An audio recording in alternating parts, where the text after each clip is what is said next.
Buenas noches, hermanos. Nos ponemos de pie, hacemos una oración.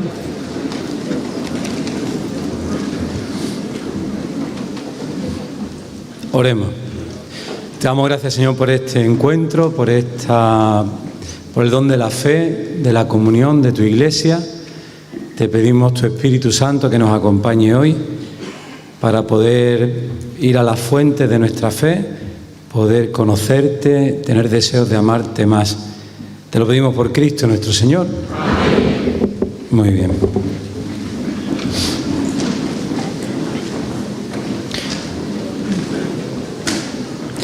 Bueno, queremos daros la bienvenida a todos.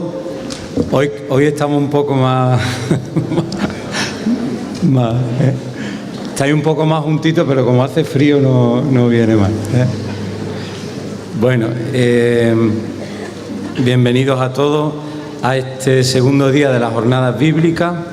El día de ayer comenzamos esta peregrinación hacia la fuente, adentrándonos en esta fiesta de Sukkot, profundizando y destacando la resonancia en todo el Nuevo Testamento y viendo el cumplimiento en el Mesías, ¿no? Hoy nos ponemos nuevamente en camino de la mano del Padre Francesco para adentrarnos en la fiesta de la Pascua. Así que le damos la palabra al Padre Francesco, para el que pido un fuerte aplauso.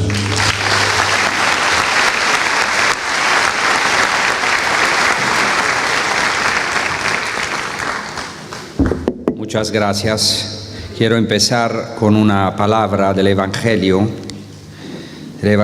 según San Marcos. El primer día de los ázimos, cuando se sacrificaba el Cordero Pascual, le dicen sus discípulos: ¿dónde quieres que vayamos a hacer los preparativos para que comas el Cordero de Pascua? Entonces envía a 2 de sus discípulos y les dice: id a la ciudad, os saldrá al encuentro un hombre llevando un cántaro de agua, seguidle.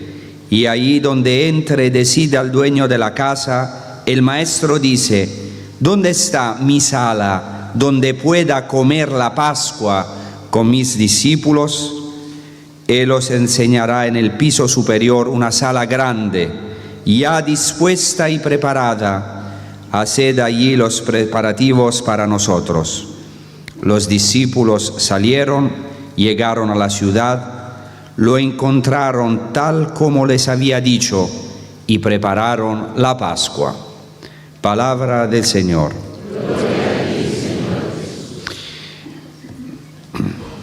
Quise empezar con este Evangelio porque me ha impresionado mucho en esta última Pascua esta pregunta de Jesús. El Maestro dice: ¿dónde está mi sala donde pueda comer la Pascua con mis discípulos? Es una pregunta que he sentido muy fuerte en mi vida, ¿no? ¿Dónde está mi sala donde yo pueda celebrar la Pascua? Es una pregunta que el Señor Jesucristo nos hace a cada uno de nosotros, pero es también una pregunta que cae en todos los problemas del mundo. ¿Dónde está de verdad este cenáculo, esta sala?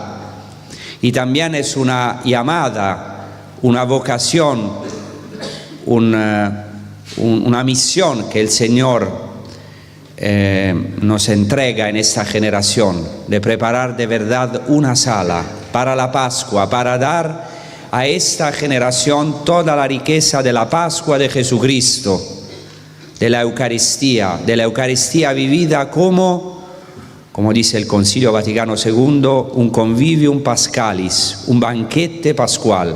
Porque la Eucaristía es el sacrificio de Cristo, sin duda, pero es el sacrificio pascual, es un banquete pascual, es una fiesta, es el paraíso sobre la tierra, como dice la tradición oriental, la liturgia, por ejemplo, griega, bizantina, el cielo en la tierra, la Pascua del cielo, todo el cielo que baja en la tierra, porque donde está Jesucristo está la Virgen María, todos sus santos, todo el cielo baja en la tierra. Y tenemos, entonces, ¿dónde está esta sala en este mundo? En los problemas del mundo, en las guerras, por ejemplo, ¿no? También en Tierra Santa. Nosotros, hermanos, hemos encontrado esta sala. Jesús envía 2 de sus apóstoles. Cuando envía Jesucristo sus apóstoles de 2 en 2 es siempre para una misión fundamental. Por ejemplo, envía 2 de los discípulos para coger el asno, que es importantísimo en la tradición judía, es el asno del Mesías. Y también aquí envía 2 para preparar la sala, la Pascua. Y es muy interesante, cuando van, encuentran que ya todo está preparado. Es una sala adornada, ya preparada, que es la sala, el cenáculo, el lugar más santo, junto al Santo Sepulcro, pero más santo que hay en la tierra, donde Jesucristo nos dio esta maravilla que es su misma Pascua, la Eucaristía, el cielo y la tierra. Entonces, pero para entender en profundidad el misterio de la Pascua cristiana y el misterio de la Eucaristía, porque como saben, la Pascua es el centro de la liturgia cristiana, es el centro de toda nuestra vida, de toda nuestra existencia cristiana y también la fuente de toda Eucaristía, hay que entender o que profundizar más y más en la Pascua judía. Y eso es un punto importantísimo. No se puede entender la novedad de la Pascua de Cristo si no se entiende la continuidad con la Pascua judía, porque no hay novedad sin continuidad. Si no hay un trasfondo, si no hay una continuidad, entonces hay solamente una sustitución. Eso lo dice el Catecismo de la Iglesia Católica, al número 1340, que dice, un artículo estupendo todos los artículos, pero con relación a nuestro tema, dice así: al celebrar la última cena con sus apóstoles, en el transcurso del banquete pascual, Jesús dio su sentido definitivo a la Pascua judía. En efecto, el paso de Jesús a su Padre por su muerte y resurrección, la Pascua nueva, es anticipada en la cena y celebrada en la Eucaristía, que da cumplimiento a la Pascua judía y anticipa la Pascua final de la Iglesia en la gloria del reino. Eso es muy importante. Dice que Jesucristo da su sentido definitivo a la Pascua judía, entonces no es sustitución, es cumplimiento, como después dice, es dar un sentido definitivo. Entonces la Pascua es importantísima, la Pascua judía, porque si negamos esta relación con la Pascua judía, entonces renegamos el Antiguo Testamento.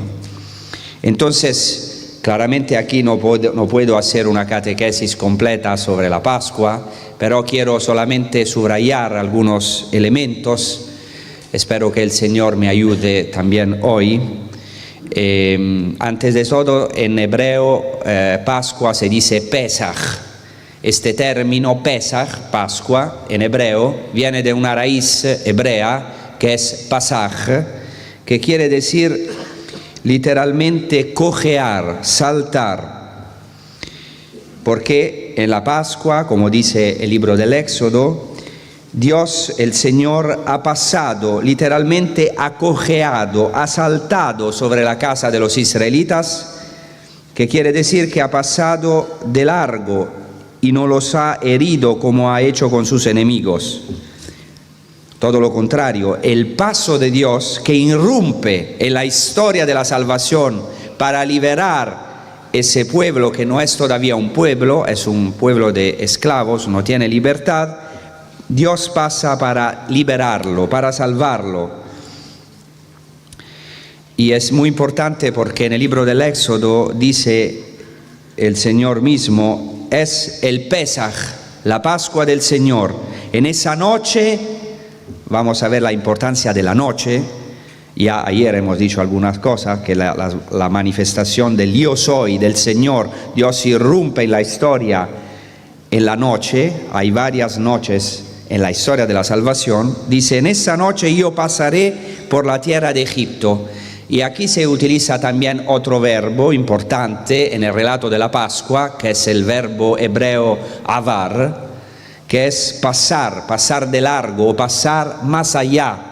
Es un verbo muy importante porque de esta raíz viene el término hebreo, o sea, judío, ¿no? En español se dice más judío, pero el pueblo hebreo o el pueblo judío. Hebreo, o sea, la esencia del hebreo, del judío, es este verbo pascual, pasar de largo, ir más allá, pasar, el paso de Dios. En ese sentido, Jesucristo cumple toda esa realidad, es el verdadero hebreo, el verdadero judío, es el Mesías de Israel, y claro, también la gloria de Israel, pero también la luz de los gentiles, de todos los pueblos, pero es el verdadero hebreo porque siempre en la Escritura Jesucristo es el que pasa. Dios irrumpe en la historia de manera definitiva. Lo que ha hecho en nuestra vida, ha pasado el Señor. ¿Y por qué ha pasado? Para darnos esta gracia de hacer nosotros este paso. Por eso Jesucristo es el hombre celestial, el hombre del sermón de la montaña, el hombre de la otra orilla. Por eso varias veces en el Evangelio Jesús dice a los discípulos y hoy a cada uno de nosotros, pasamos a la otra orilla. La otra orilla es la orilla de los gentiles, de la evangelización, pero también la otra orilla del cielo, allá donde nosotros no podemos llegar, a la alegría del reino, a la libertad, a la vida verdadera, a la felicidad. Por eso Jesucristo ha venido a nuestra orilla, nosotros que somos siempre, yo hablo de mí mismo, hombre de esta orilla, muy mezquinos, que nos resulta muy difícil hacer este paso, esta Pascua. Por eso Jesucristo pasa. La Pascua y también la Eucaristía, después la Pascua cristiana, la noche de Pascua y toda Eucaristía es ese paso de Dios que irrumpe en nuestra realidad de muerte, de angustia, para abrirnos caminos inesperados de vida eterna, de felicidad. Y por eso en hebreo Mitzrayim, que quiere decir Egipto, Mitzrayim, en hebreo, incluye en el mismo término la palabra tzara, que quiere decir angustia, la angustia del Egipto. Dios ha preparado para su pueblo un camino hacia una tierra, dice una tierra espaciosa, grande, que es la tierra prometida, la tierra santa, pero que después sabemos es la tierra más grande que existe, que es el cielo. Nosotros somos ciudadanos del cielo. Entonces la Pascua conmemora este paso de Dios que permite al pueblo, a todos nosotros, de pasar, de hacer este éxodo. Éxodo es una palabra griega, exodos, que quiere decir un camino afuera. Y a un gran exégeta judío de los tiempos de Jesucristo, Filón de Alejandría, dice que este paso de Dios nos permite al hombre pasar de sus pasiones, de su ego, de su yo, verdaderamente a la libertad de la comunión con Dios y con los hermanos, con los otros. Entonces, ahora vamos a ver este dinamismo de la Pascua. Este paso de Dios es absolutamente dinámico. De nuestra situación burguesa o de desesperación, donde siempre entramos, el Señor tiene el poder, hoy mismo también, a través de mis palabras, no pobres palabras, pero renovar en nosotros esta maravilla de este paso de Dios. La Pascua, antes de todo, es un memorial. Esto es fundamental. Nosotros, como saben, decimos el presbítero, el presidente de la Eucaristía, dice, haced esto en conmemoración mía. Esta palabra conmemoración no es solamente una memoria, sino que tiene sus raíces precisamente en la Pascua judía, porque la Pascua, como dice el libro del Éxodo, al capítulo 12, es un memorial. En hebreo es una palabra importantísima, que es la palabra zikaron, que es más de una memoria. La Eucaristía es mucho más que una memoria de la última cena, y eso ya lo dice la tradición judía, porque el concepto de zikaron, de memorial, es fundamental en la Pascua y en todas las fiestas judías. Un rabino, Rabban Gamaliel, un rabino del siglo I después de Cristo, que no por casualidad fue el maestro de San Pablo, apóstol, que era un rabino que después fue conquistado por el Mesías, por Cristo, dice así, es un texto que es presente también en la Agadá de Pesach, en la Agadá de Pascua, que es el ritual de la Pascua judía, dice así: en cada generación cada uno debe considerarse como si él mismo hubiera salido de Egipto, porque el Santo, bendito sea, no liberó solamente a nuestros padres, sino que con ellos nos liberó también a nosotros. Eso es fundamental. El memorial, ¿qué quiere decir? Que Dios, que es un Dios vivo y sigue su historia con cada uno de nosotros, ahora hablando de los judíos, cumple hoy a través de este ritual el mismo éxodo. Hoy tenemos un faraón que nos esclaviza.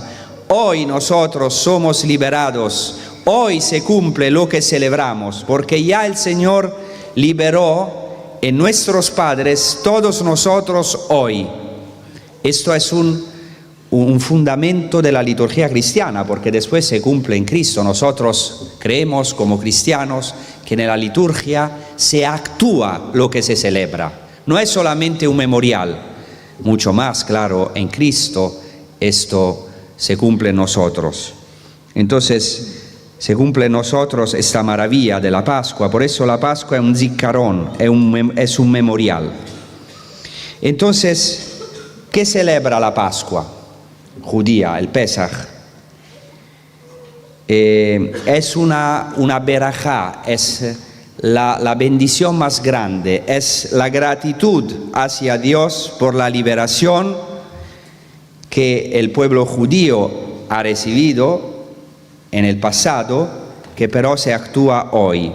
Por esto dice también la Agadá de Pesach, el ritual de la Pascua: por esto nosotros tenemos el deber de dar gracias, de cantar, de alabar, de glorificar, de exaltar, de celebrar y de bendecir. 7 verbos que quiere decir la berajá, la acción de gracia perfecta.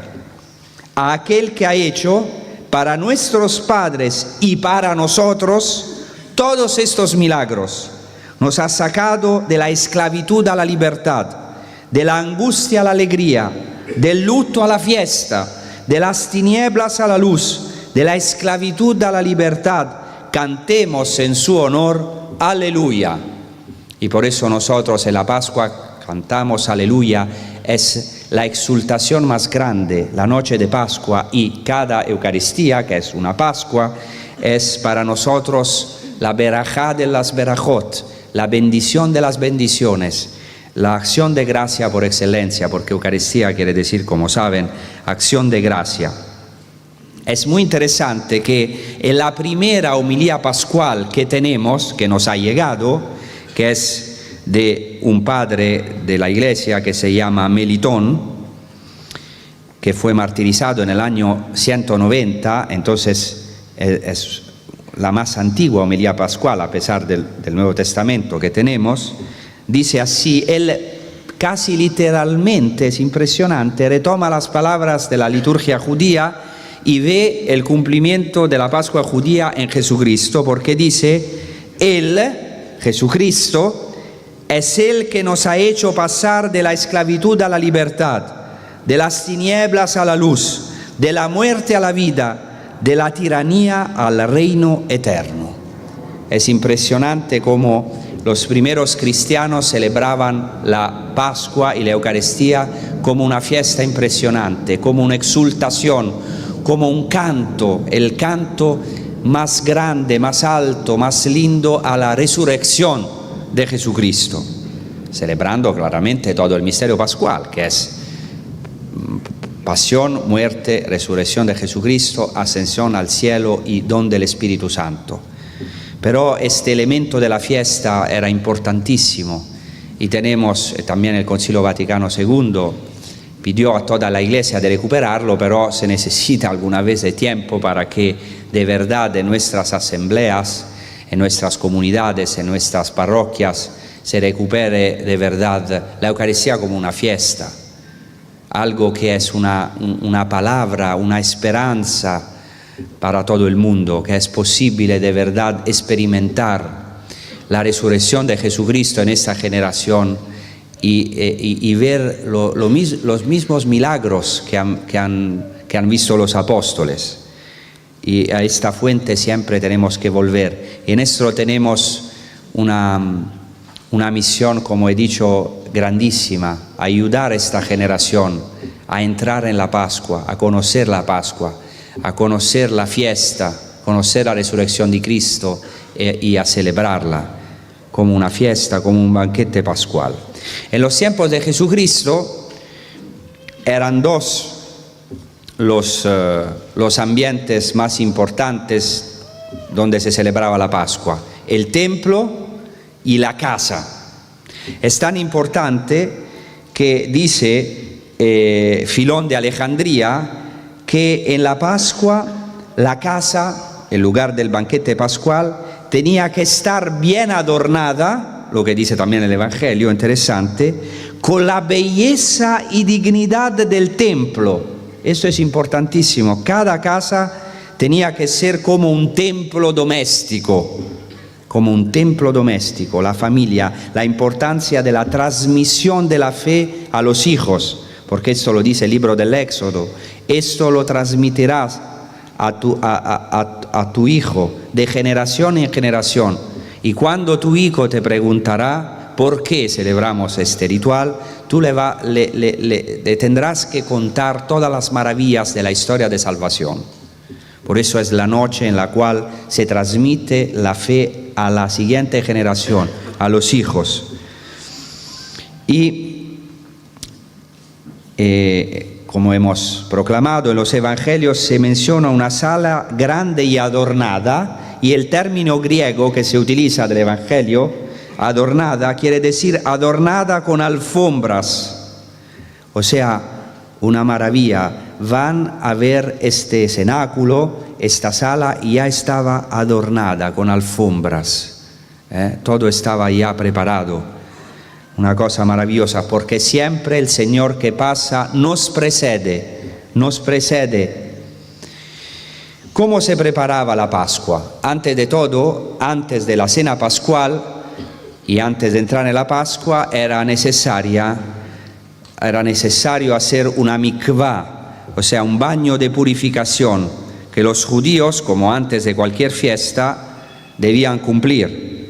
Se trata de un bautismo. Interesante, la mikvah es un verdadero bautismo que ellos repiten todavía hoy, de purificación. Claro, el bautismo tiene toda una novedad porque es una incorporación a Cristo, todo lo que sabemos, pero este bautismo, esta mikvah se llevaba a cabo para poder comer la Pascua en estado de pureza. Y este baño se efectuaba en los tiempos de Jesús, lo sabemos también del Evangelio, en Juan, al capítulo 13, cuando Jesús declara que el que se ha bañado no necesita lavarse más que los pies, está del todo limpio. O sea, quiere decir que se hacía este baño de purificación, pero después tenían que lavarse los pies. ¿Por qué los pies? Porque cuando los judíos después del baño de purificación caminan, si pisan algunos huesos de animales muertos, entonces no se necesita que hagan de nuevo el baño de purificación, sino que es suficiente lavar los pies. Y se hacían purificaciones hasta hoy. Se hace una purificación también antes del ritual de la Pascua, y en los tiempos de Jesús esto lo hacía el menor de la casa. normalmente el niño o también el esclavo. Entonces Jesucristo no solamente lava las manos como un niño, como un esclavo, se baja hasta a lavar los pies, nuestros pies, los pies de los apóstoles. Y dice también, vosotros estáis limpios, aunque no todos.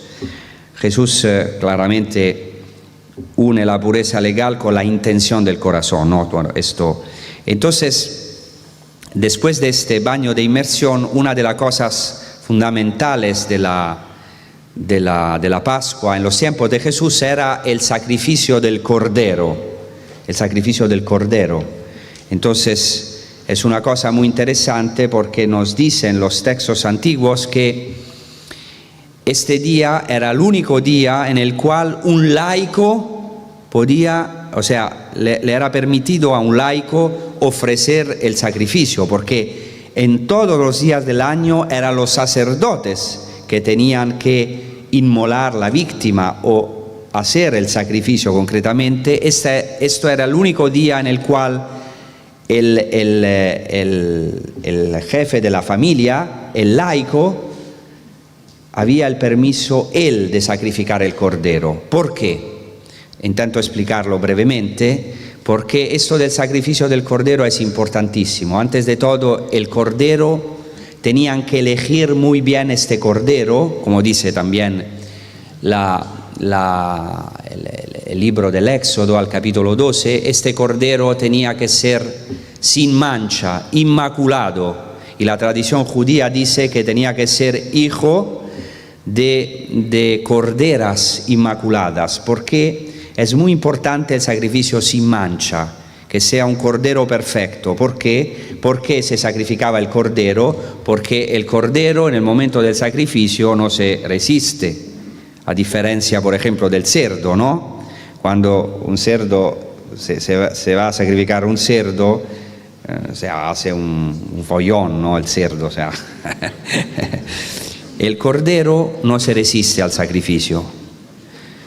A mí me impresiona porque este año fuimos a ver la Pascua de los samaritanos, que son judíos, pero considerados no ortodoxos según la fe judía desde los tiempos antes de Cristo, pero ellos son los únicos que todavía sacrifican el cordero. A mí, yo soy un poquito, disculpen, no soy obsesionado, pero soy un poquito animalista, no me gustan mucho estas cosas, pero es impresionante ir porque, eso lo dice también San Justino, que en los tiempos de Jesucristo sacrificaban el cordero, lo ataban en forma de cruz, porque tenían que atar el cordero, y es impresionante ver esta Pascua porque los corderos son tienen un año, pero entienden ellos también que algo, o sea, que van a acabar mal, pero cuando comienzan las oraciones, los corderos son totalmente mansos, no se resisten al sacrificio, se dejan atar, especialmente si son corderos sin mancha. Eso es muy importante. Es muy importante por muchas cosas, también por una renovación de la Inmaculada Concepción de María. ¿Qué quiere decir que la Santa Virgen María es verdaderamente inmaculada? Claramente que es sin pecado, sin mancha, desde su concebimiento. Pero no solamente esto, porque también estas sillas son sin pecado, pero no aman a nadie. O sea, quiere decir mucho más. Ser inmaculado, sin mancha, quiere decir ser apto al sacrificio, o sea, quiere decir no resistirse al mal, abandonarse totalmente. Por eso la Virgen María es de verdad inmaculada, claramente porque es sin pecado, pero también totalmente entregada por gracia de Dios, no por un voluntarismo, pero porque de verdad acoge la gracia de Dios, entonces puede totalmente ofrecerse a imagen de su Hijo, que es el único y verdadero Cordero Inmaculado que el Señor nos ha dado. Pero hay una cosa también muy importante en los tiempos de Jesucristo. ¿Por qué el laico también tenía que llevar el Cordero? Porque según la tradición judía más antigua, en este día, el 14 de Nisan, en el cual se sacrifica el Cordero y después en la noche se celebra la Pascua, se come el Cordero, en esta noche Abraham llegó al monte Moria y sacrificó, o iba a sacrificar su hijo en la Pascua, ¿dónde? A Jerusalén. Porque dice el segundo libro de las Crónicas, en la Escritura, que el monte Moria es el monte del templo, el monte donde después se iba a construir el templo. Entonces Abraham lleva a Isaac al monte Moria para ser sacrificado el 14 de Nisan, y con la angustia en el corazón, esta angustia que también ha experimentado Jesucristo en el Getsemaní, justo enfrente del monte del templo. Quien visitó Jerusalén sabe que el Getsemaní, que está enfrente de la valle del Cedrón, Kidrón en arameo quiere decir oscuro, vive esta oscuridad justo enfrente del templo. Y Isaac dice a su padre: Abba, yo veo todo aquí para el sacrificio, pero hay un pequeño detalle. ¿Dónde está el cordero para el sacrificio? Y del mismo modo Jesucristo dice esta misma palabra, Abba, Padre. Y hay en la tradición judía, en la Biblia está escrito que Abraham ata a Isaac, ¿no? Que lo ata, pero la tradición judía ha subrayado muchísimo esta atadura, que en hebreo se dice akedah, la akedah de Isaac, o sea, la atadura de Isaac. ¿Y por qué ha subrayado esto? Porque ahora no os voy a liar con muchos detalles, pero si se siguen los años de la vida de Abraham, de la vida de Sara y la vida de Isaac, se nota muy fácilmente que Isaac no era un niño cuando Abraham lo llevó al sacrificio, sino que tenía, según el cálculo, lo puedo demostrar muy fácilmente, ahora no lo hago porque si no digamos, nos gastamos todo el tiempo, que a Isaac tenía 37 años. Entonces, ¿por qué es importante la tradición judía? No es una invención. Sobre la base de este detalle, la tradición judía subrayó que no solamente fue el mérito de Abraham, que se iba a sacrificar su hijo, la fe de Abraham, sin duda, Abraham es la fe en la tierra, pero es también la fe de Isaac, que como no era un niño, no solamente Abraham quiso sacrificarlo, sino que Isaac mismo, que podía resistirse porque era un hombre adulto, se deja llevar al sacrificio, se ofrece espontáneamente a la pasión. Es la primera figura del mártir. Por eso también Abraham, pero también Isaac, ahora especialmente Isaac, es la figura de Jesucristo. Y por eso cada judío que iba a llevar su cordero con toda la familia, tenía que ser como Abraham, que llevaba a Isaac, que fue atado. Es muy interesante porque el Evangelio de Juan subraya más de una vez en la historia, en el relato de la pasión, que Jesucristo fue atado.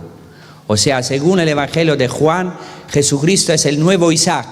Por eso en el capítulo 8 dice Jesucristo: Abraham vio mi día y se alegró. Isaac en hebreo, Isaac en hebreo quiere decir alegrarse, reírse. Entonces dice Jesucristo: yo soy el nuevo Isaac. Por eso Él es el nuevo Isaac. Jesucristo es el nuevo Cordero Pascual. Cumple esta figura del Cordero Pascual que va a ser inmolado, y también el nuevo Isaac. Esto es muy importante. No es solamente un sacrificio en el sentido estático, como la Eucaristía no es simplemente un sacrificio, claro que es un sacrificio, pero es un sacrificium laudis, es un sacrificio de alabanza, es un sacrificio pascual, no es un sacrificio estático, dinámico. ¿Por qué? Porque ya en la tradición judía el cordero es una persona, Isaac, que se ofrece. Entonces es un sacrificio en el sentido que es la total autodonación de Jesucristo. Como dice Juan al capítulo 13, que habla de este paso de Jesucristo de este mundo al Padre, y después dice que en este paso amó los suyos hasta el extremo, hasta el culmen. Es la autodonación de Cristo, y gracias a esta autodonación podemos entrar en la verdadera Pascua, en el reino. Entonces es un dinamismo infinito. También si consideramos en este sentido la Pascua como sacrificio y como sacrificio pascual, tiene un dinamismo infinito. Ya es un sacrificio de fiesta, el sacrificio de la Pascua. Entonces, después de esta inmolación en el templo, y también es clarísimo que el Evangelio de Juan presenta a Jesucristo como el nuevo Cordero Pascual. Por eso, al final, después de esta escena de la lanza que traspasa el costado de Cristo, se dice que no le quebraron los huesos a Jesucristo, y se menciona el Salmo y se menciona también esta referencia al Antiguo Testamento, porque del Cordero era prohibido quebrar ni siquiera un hueso, era algo gravísimo. Fijaos que hay fuentes que dicen que en los tiempos de Jesucristo, si se quebraba un hueso del Cordero Pascual, había que sotoponerse a la flagelación, los 39 golpes de flagelación. Es una cosa gravísima quebrar un hueso. Entonces, en esta manera, San Juan presenta a Jesucristo como el verdadero Cordero Pascual, el definitivo Cordero Pascual, gracias al cuyo sangre, porque el sangre era un ziccarón, un memorial, dice el Éxodo, y consagraba las casas. Así nosotros hemos sido consagrados por la sangre santísima de Cristo, la sangre del verdadero Cordero Pascual, que ha consagrado no solamente nuestras casas, como dicen los padres de la Iglesia, sino nuestras personas, nuestros cuerpos, nuestras almas. Por eso también estas fragis, que se llama este sello que recibían, o la confirmación, ¿no?, los sacramentos de la iniciación cristiana, era como el sello de ser consagrados con la sangre de Cristo, totalmente ser salvados por el poder y la gracia de Jesucristo. Sí, gracias.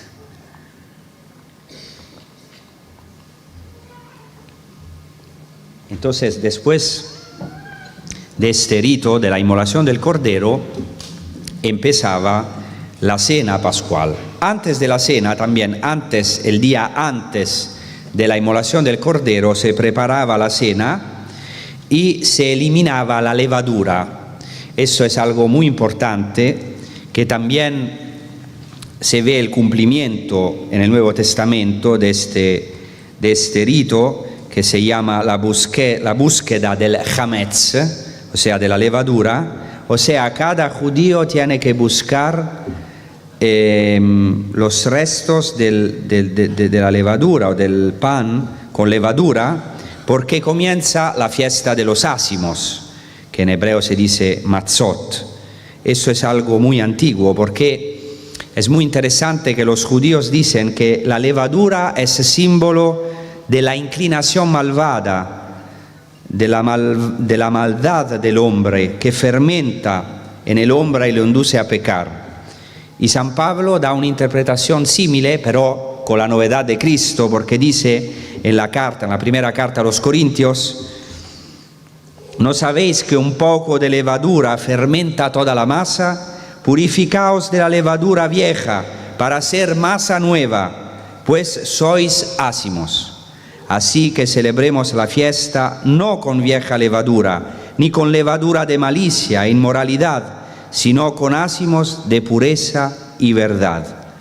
Eso es importantísimo también para nosotros. Nosotros somos llamados, especialmente en la Pascua, pero cada vida, porque en cada momento de nuestra vida, porque cada día nosotros celebramos la Pascua, la Eucaristía, o cada semana, estamos llamados de verdad a ser ácimos, a renegar el demonio, a quitar esta levadura cada día, a buscar también esta levadura que siempre fermenta en nosotros, de la hipocresía, de la maldad, del hombre viejo. Es una imagen del hombre viejo, es el pan viejo. Por eso los ácimos son un pan nuevo. Entonces dice San Pablo: vosotros sois ácimos, porque habéis sido bautizados, renovados, sois hombres nuevos. Esta generación necesita más y más hombres nuevos, hombres de la Pascua, que pueden verdaderamente decir que hay una forma nueva de vivir, una nueva estética, que es posible con la ayuda de Cristo, poco a poco, en un camino gradual, dinámico, progresivo, dar muerte a este hombre viejo para que de verdad nazca este hombre nuevo que ya hemos recibido en el bautismo y que pero tiene que llegar a una estatura adulta. Por eso necesitamos un camino de fe, una iniciación cristiana seria para renunciar al demonio, porque de verdad este hombre viejo, este pan con levadura pueda morir para que de verdad podamos ser ácimos, porque Cristo, nuestra Pascua, ha sido inmolado y así podemos celebrar la fiesta, entrar en la fiesta, preparar una fiesta, un banquete pascual para esta generación. ¡Qué maravilla! ¿A qué maravilla nos ha llamado el Señor? Después es fundamental la noche, la vigilia en la Pascua judía, porque Dios, dicen las fuentes judías, por ejemplo el Targum Neófiti, ha intervenido siempre en la noche.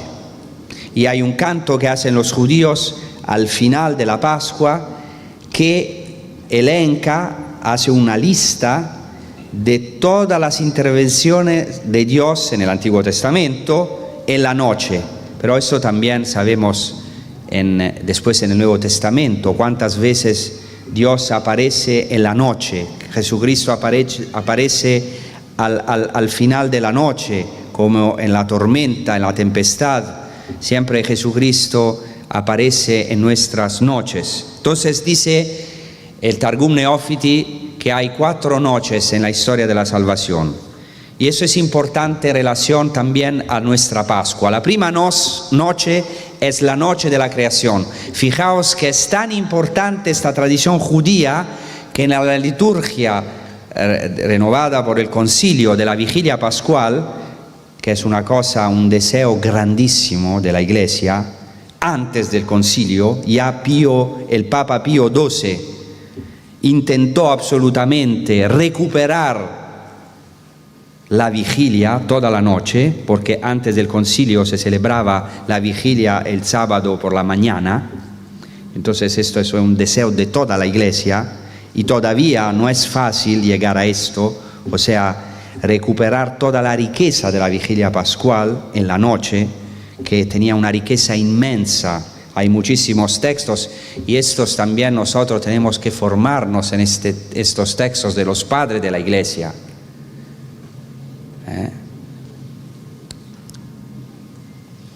No quiero ser demasiado polémico, pero en una facultad muy importante, por ejemplo, que no voy ahora a mencionar, pero muy importante en la Iglesia pontificia, se hace la teología y prácticamente no se estudia el catecumenado, no se estudia la vigilia pascual de la noche de Pascua, que hay textos maravillosos. Y gracias también a estos textos que han reestudiado, recuperado grandes estudiosos, el Señor nos ha donado una renovación del concilio, una renovación de la vigilia pascual. Bueno, no quiero ser polémico, si no metemos en esto, pero estas noches han sido, las primeras 3 noches son las primeras 3 lecturas de la vigilia pascual según el rito romano, renovado por el Concilio Vaticano II. La primera noche es la noche de la creación. Dice que fue aquella, dice el Targum Neófiti, en la que el Señor se reveló sobre el mundo para crearlo. El mundo estaba desierto y vacío, y las tinieblas recubrían la superficie del abismo. Y esta es la primera noche. Y la membra, dice la membra, que la membra quiere decir la palabra del Señor, el verbo del Señor era luz e iluminaba. Eso lo dice la tradición judía, no cristiana. El verbo del Señor, la palabra del Señor era luz, como dirá el Evangelio de Juan, y la iluminaba. O sea, la primera noche es la noche de las tinieblas en el medio de la cual resplandeció la luz del Señor. Por eso la vigilia pascual comienza con la liturgia de la luz, en medio de las tinieblas del mundo, de nuestra vida, de nuestros pecados.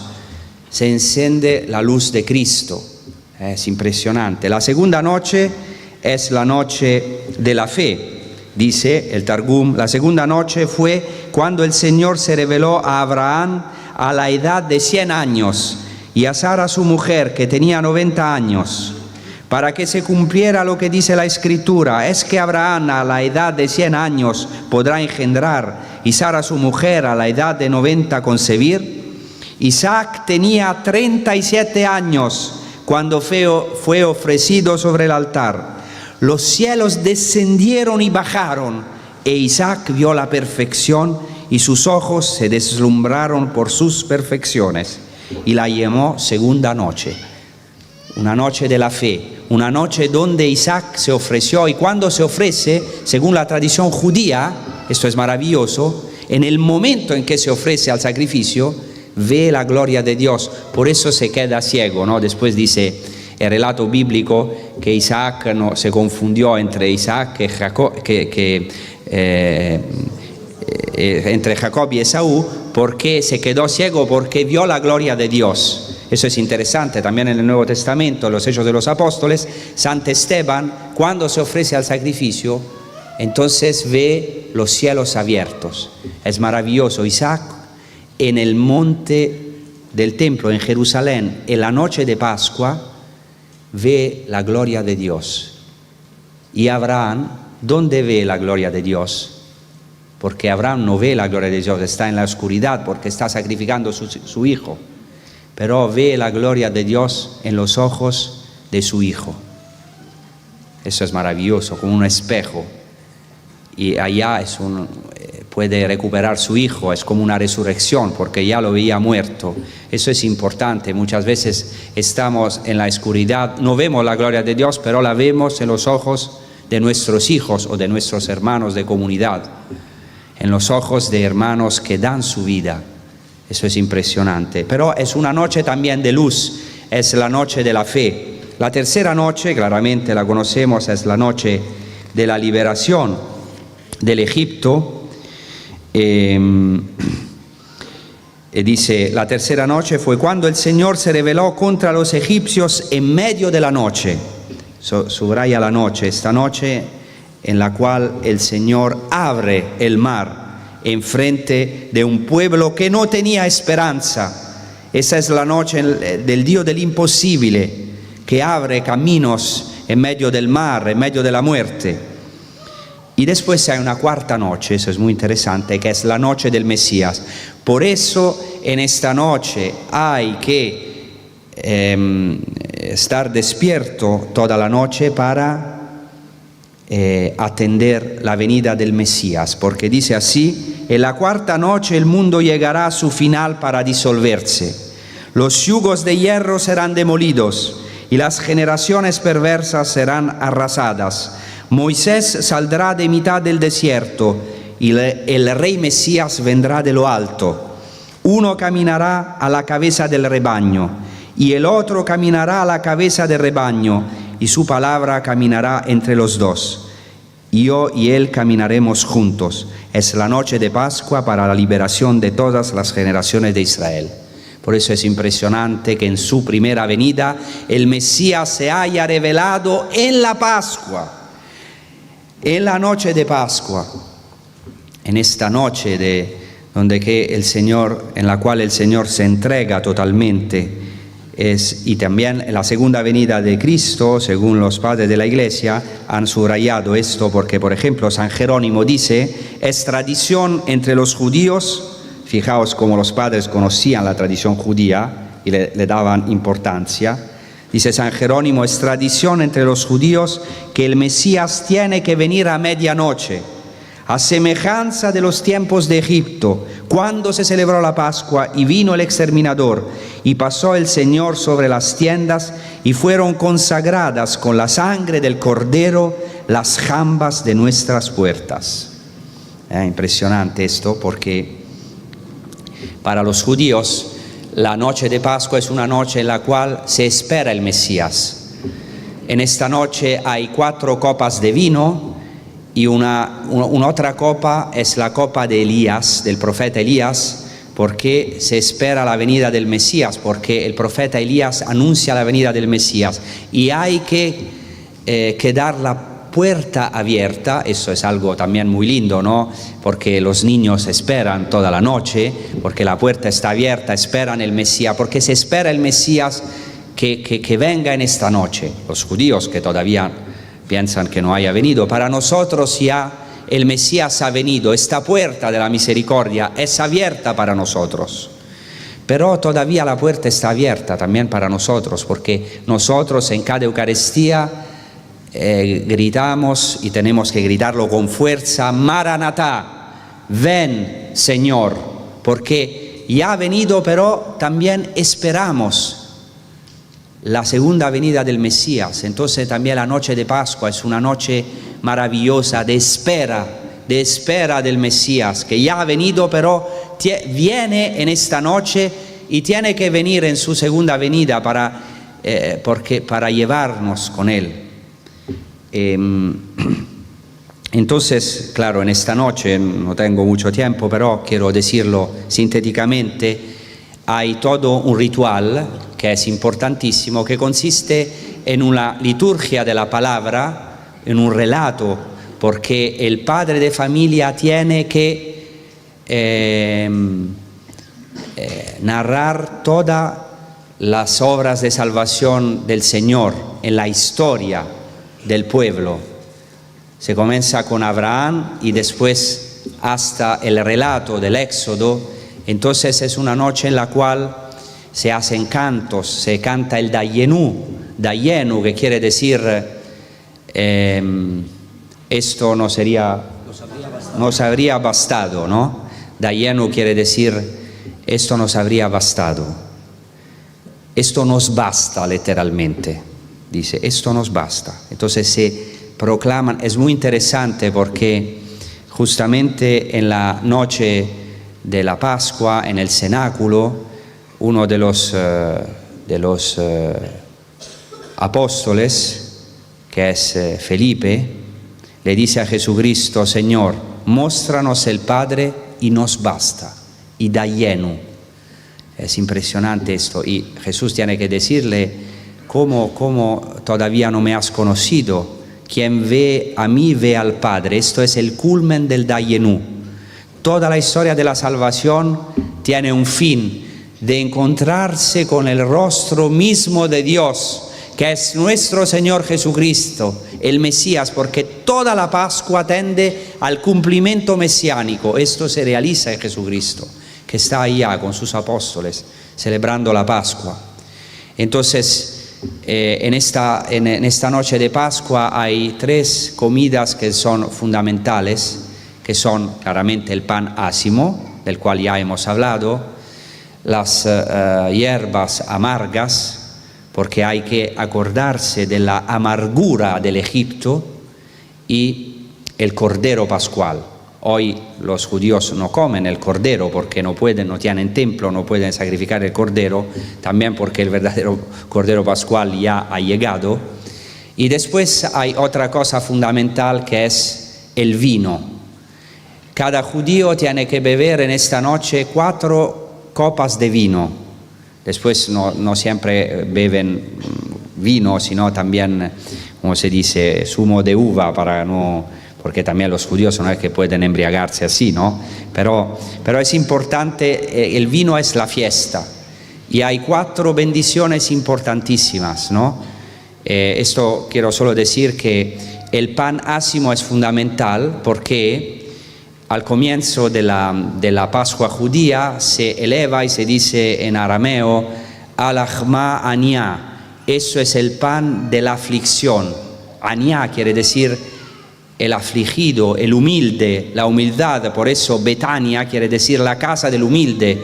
Jesucristo se iba a Betania porque era la casa del humilde, de la humildad, del afligido. Y se eleva este pan y se dice: este es el pan de la aflicción. Este pan ácimo es un signo concreto, visible, de algo mucho más profundo, que es la aflicción de los israelitas en Egipto. Es un símbolo, por eso tiene una importancia muy grande. Fijaos que también se parte y se da un pedazo a cada uno. Y este pan, hay también una bendición que nosotros hemos retomado. Bendito eres tú, Señor, Rey del universo, de tu bondad, hemos recibido este pan. En el ofertorio también, en las ofrendas, lo repetimos. Pero este pan, la cosa más importante, que es el símbolo de la amargura, de la aflicción del Egipto. Y por eso es impresionante, cuando Jesucristo eleva este pan, ya este pan no es más la aflicción del Egipto, sino que es su entrada en la muerte. Esto es mi cuerpo. Ya de este momento no será más el pan de la aflicción del Egipto, sino que será mi aflicción, mi cuerpo. Como este pan en la Pascua judía se parte, así este cuerpo es totalmente entregado por vosotros. Entonces, comulgar al cuerpo de Cristo es participar de su sufrimiento, de su angustia, de su muerte. Aprender, tener un espíritu nuevo para ser entregado, partido, dividido, entregado a los otros. Hacer de verdad este éxodo del yo al tú, al otro. Ir a la otra orilla, donde muchas veces nosotros somos incapaces de pasar al otro, de pasar a la otra orilla, amar, donarnos con el poder de Jesucristo, de este cuerpo santísimo. Tenemos este poder, esta gracia. Y después en esta noche se ven 4 copas de vino y el vino es importantísimo porque es obligatorio beber vino, hasta el punto que no se puede negar a ningún judío de beber este vino. Hay que hacer elemosna a todos los pobres porque puedan beber el vino de la Pascua. ¿Por qué es tan importante? Porque el vino es el signo de la fiesta. Los judíos durante 40 años de camino en el desierto no han bebido vino. Han comido el maná, han bebido el agua, como hemos visto ayer, pero cuando entran en la tierra prometida, celebran la Pascua y cesa el maná y pueden beber de los frutos de la tierra prometida. Entonces el vino es el signo de la fiesta, de la entrada en la tierra prometida. Una cosa impresionante, entrar en la tierra prometida. Ni siquiera Moisés puede entrar en la tierra. Es una gracia inmensa. Y claramente cuando Jesucristo eleva este cáliz de la Pascua, ya este vino no es más la entrada en la tierra prometida, sino es mucho, mucho más. Una cosa inmensa, es entrar en la fiesta del banquete del reino de los cielos. Porque dice Jesucristo, este vino es una nueva alianza, la nueva alianza en mi sangre. Esta es mi sangre que será derramado por vosotros y por todos los hombres. Haced esto como mi ziccarón, como mi memorial, como un memorial eterno de la fiesta, de la posibilidad para el hombre de entrar en la verdadera tierra prometida, que es el cielo. O sea que este sangre santísimo de Jesucristo nos permite entrar en la resurrección. Por eso comulgar al santísimo cuerpo y sangre de Cristo es participar a la muerte y resurrección de Cristo, que se actúa en nosotros, que es un memorial. Por eso cada Pascua y cada Eucaristía, cada Pascua claro por excelencia, pero también cada Eucaristía, que es una Pascua, es de verdad la entrada en la tierra prometida. Y esto también lo dicen los padres de la Iglesia. Hay un texto de Eusebio de Cesarea que dice así: los seguidores de Moisés inmolaban el Cordero Pascual una sola vez al año, el 14 del primer mes, por la noche. Mira cómo saben bien la tradición judía. Nosotros, sin embargo, hombres del Nuevo Testamento, celebrando nuestra Pascua todos los domingos, nos saciamos continuamente del cuerpo del Salvador y comulgamos continuamente con la sangre del Cordero. Por eso cada semana celebramos nuestra Pascua. Fijaos cómo los primeros cristianos de los primeros siglos, Eusebio de Cesarea del cuarto siglo, tenían esta certeza que celebrar la Eucaristía era celebrar una Pascua, una fiesta.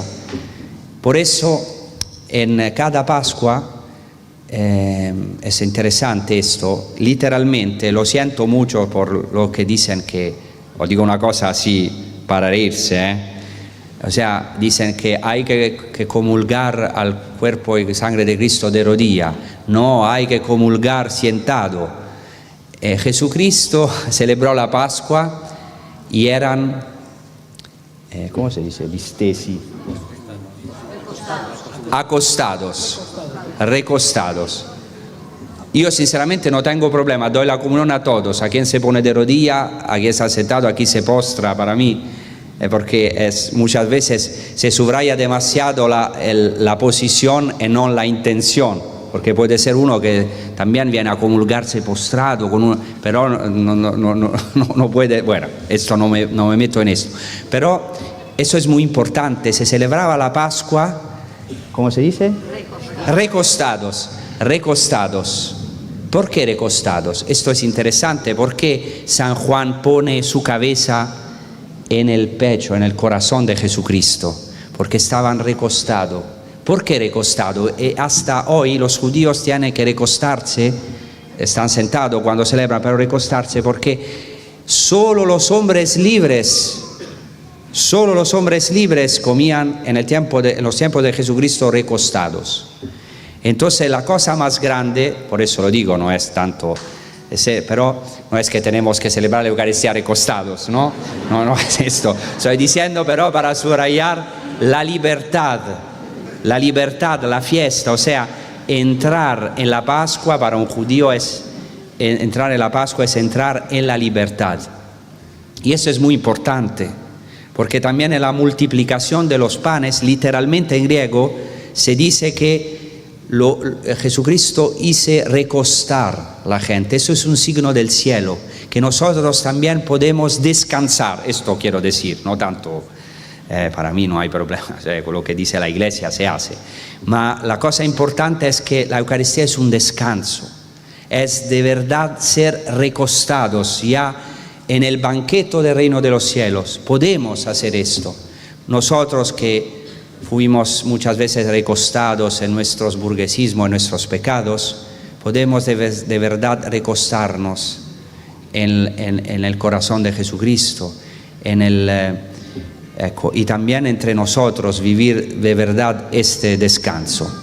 Entonces, para terminar, pienso que sea importantísimo recuperar este trasfondo judío para ver cómo Jesucristo cumple toda la obra de salvación.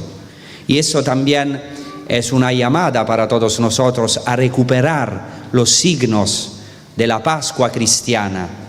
Os hago, por ejemplo, un ejemplo, ¿no? Así, intentando no ser demasiado polémico. Es importantísimo en la Eucaristía, sería muy importante, antes de todo, utilizar el vino rojo. Porque Jesucristo dice, esto es mi sangre. Para los judíos es prohibido celebrar la Pascua con un vino blanco, porque no es un signo, porque ellos también relacionan el vino a la sangre, no la sangre de Cristo, ma la sangre. Entonces, ¿por qué utilizamos el vino blanco? Tenemos también que confesar un poquito nuestros pecados como sacerdotes. No es que sea inválida, la Eucaristía siempre es válida, porque tiene que ser vino puro, pero el signo es menos fuerte, pero es más cómodo, porque si utilizamos el vino rojo se mancha el purificador, ¿cómo se dice? La tela, se mancha el mantel y entonces hay que cambiar el mantel, tenemos que ser sinceros, ¿no? No, es un ejemplo. O por ejemplo, dar la sangre de Cristo al pueblo, porque Jesucristo dice, muchas veces subrayamos muchas reglas, pero Jesucristo dice, tomad y bebed todos de él. Entonces un pagano va y dice, pero yo veo que bebe solo el sacerdote, ¿no? Es importantísimo. Claro que la Eucaristía es válida solamente comulgando a la hostia, al cuerpo de Cristo, pero tenemos que dar la sangre de Cristo, dar el vino de la fiesta, la vera fiesta, el vino de la fiesta es la sangre de Cristo al pueblo de Dios. Claro que muchas veces con mucha gente es muy difícil, cuesta mucho todo, ¿no? Podemos poner todo lo... Pero esto es el espíritu de verdad de no hacer polémica entre nosotros sobre algunas formas, sino de verdad recuperar el espíritu de la Pascua, porque y termino ya, es un momento fundamental en la historia del mundo y en la historia de la Iglesia. No podemos ya permitirnos de pelearnos entre nosotros en pequeñas cosas, porque hay una generación que está en la muerte, en el Egipto, en la esclavitud, que no conoce la libertad, el descanso, la fiesta de los reinos de los cielos, y está esperando un pueblo que pueda ser testigo de la resurrección de Cristo, de la Pascua, que es posible en esta generación, que la Iglesia no es muerta, que todavía se puede ser cristiano y ser alegres, lleno de fiesta en nuestras tribulaciones, en nuestros sufrimientos. Claro que para hacer esto se necesita una iniciación cristiana seria, y que el Señor de verdad nos ayude en esta misión a ser fieles a lo que hemos recibido, a ser fieles a lo que la Iglesia nos dio en el Concilio Vaticano II, a llevar de verdad esta Pascua a todos y ser agradecidos a Dios porque nos está sacando de nuestro Egipto. Siempre tendremos la tentación de volver a nuestro Egipto, de mirar atrás. Esto es el problema del pueblo de Israel, cómo es existencial la Escritura, cómo es actual, cómo es verdadero que muchas veces miramos atrás, queremos volver a las cebollas de Egipto, a los melones de Egipto, y el Señor nos ha preparado un camino inmenso, entonces tenemos que ver adelante, que de verdad ayudar a la Iglesia, estar en la Iglesia es siempre renovada, pero los santos más grandes han renovado la Iglesia amando la Iglesia desde el interior, y tenemos esta misión de verdad preparar estas odres nuove, ¿cómo se dice odre? Odres nuevos para este vino nuevo que el Señor quiere darnos con su Pascua, el vino de la fiesta. Gracias.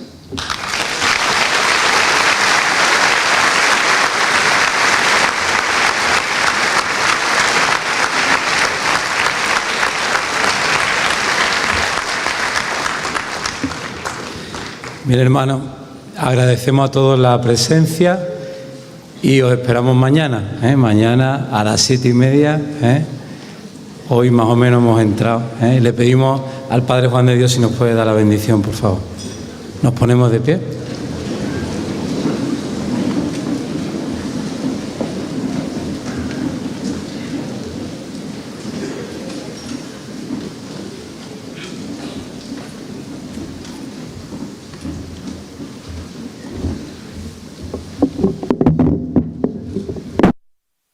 Al Padre, al Hijo y al Espíritu Santo. El Señor esté con ustedes.